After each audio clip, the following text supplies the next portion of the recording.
seal ended a couple of years ago now, so in autumn of 2023, and there's been quite a lot of changes since then, really. We've been able to start doing works, but also just in terms of the return of the fields to a much more naturalistic state, transitional state, but a much more naturalistic state.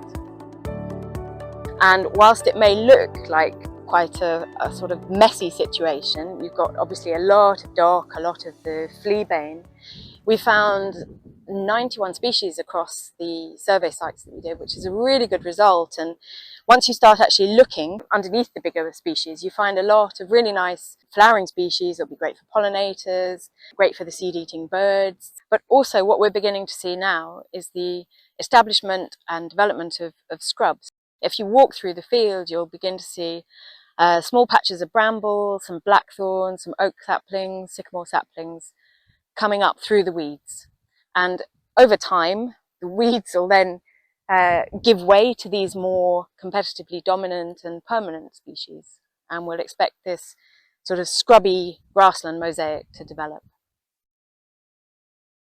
So we were lucky enough to get awarded a grant from BIFA, and that's enabled us to start putting in some wetland features across the site. So it's a series of ponds.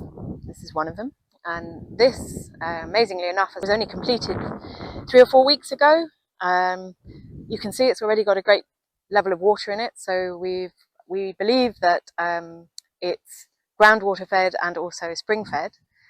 It's a really good sign. We're really happy with the result. We've also got been lucky enough to be able to put in a ghost pond and another pond just in an adjacent field, and we're starting work on the scrapes.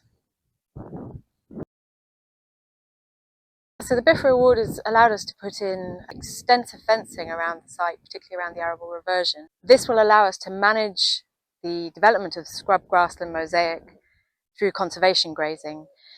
Here you can see we're standing on the arable reversion area, and this links then, the fencing will link then to the grazing marshes. We'll be able to move animals very easily from compartment to compartment, and this is really going to facilitate easy management of the site.